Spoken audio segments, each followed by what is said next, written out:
नमस्कार हम दोस्तों, आगे एक नए वीडियो के साथ आप लोग और भोजपुरी में जो नेक्स्ट लेवल का जो बवाल छिड़ा है चिंटू पांडे के बारे, चिंटू पांडे के एक इंटरव्यू के चलते उन्हीं सारे चीज़ों पे हम आज चर्चा करने वाले हैं। तो वीडियो को लास्ट तक देखना और चैनल पे पहली बार होंगे तो चैनल को सब्सक्राइब, बेल आइकन को प्रेस कर देना जिससे आने वाले नए वीडियो के बारे में आपको पता चल सके। गाइस, सबसे पहले बात कर लेते हैं चिंटू पांडे एक भोजपुरी के बहुत ही बेहतरीन एक्टर हैं और एक गाना बस इन्होंने अपने लाइफ में गाया था, पांडे जी का बेटा हूँ, चुमा चिपक के लेता हूँ। उसी टाइम से ये विवादों में भी रहते हैं कि जातिवाद करते हैं। उन सारे चीज़ों को हम पीछे छोड़ते हैं, लेकिन अब जिस चीज़ को लेके विवाद मचा है, इन्होंने डायरेक्टली कहे या इनडायरेक्टली कहे पवन सिंह और खेसारी लाल यादव को टारगेट करा है। और आपको पता ही है भोजपुरी में अगर कुछ भी करना है तो एक दूसरे को टारगेट कर दो, आपकी फिल्में, आपकी गाने सुपर डुपर हिट हो जाएंगे। अब वही बात होती है, चिंटू पांडे की मूवी आने वाली है चिंटू की दुल्हनिया। तो भाई प्रमोशन करने के लिए तो कई तरीके लोग अपना रहे हैं।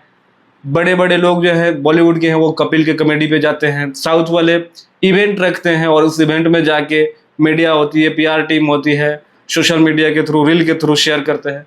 उसी तरह हमारे भोजपुरी वाले भी इंटरव्यू देते हैं कि मेरी फिल्म आ रही है। चिंटू पांडे ने एक इंटरव्यू दिया और उसमें जमकर पवन सिंह और खेसारी लाल यादव को टारगेट किया। उन्होंने खेसारी लाल यादव को यहाँ तक बोल दिया कि एक स्टार है, उनका नाम तो नहीं लूँगा, लेकिन आपको बता दूं कि उन्होंने इंटरव्यू में कहा कि हमें लड़कियों की ज़रूरत नहीं है, मतलब हीरोइनों की ज़रूरत नहीं है, और इसलिए उनको शायद वो ज़रूरत नहीं है कि वो साड़ी पहन के खुद ही नाच लेते हैं। तो आप सोच सकते हो, साड़ी पहन के भोजपुरी में एक ही इंसान फेमस हुआ है जो लौंडा डांस करते थे, खेसारी लाल यादव। तो डायरेक्ट या इनडायरेक्ट उन्हीं को टारगेट किया। उसके बाद भोजपुरी इंडस्ट्री में जो गालियाँ पड़ रही है चिंटू पांडे को, चिंटू पांडे के पापा को, चिंटू पांडे के पापा ने भी पवन सिंह और खेसारी लाल यादव को टारगेट किया कि फिल्में को ऐसी की तैसी कर दिए हैं, 5 लाख का रिकवरी नहीं हो रहा।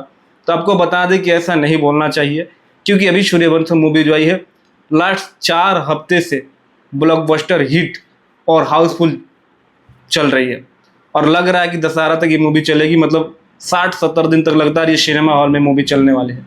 तो आप किसी भी प्रोफेशन को, जिस प्रोफेशन में है उस प्रोफेशन को, जिस इंडस्ट्री से आप कमा रहे हैं उस इंडस्ट्री को डायरेक्टली गलत नहीं बोल सकते। कुछ चीज़ें हैं जो चिंटू पांडे को नहीं बोलनी चाहिए थे। गाइस, वीडियो में इतना ही, मिलते हैं अगले वीडियो में, तब तक भाई को इजाज़त। नमस्कार।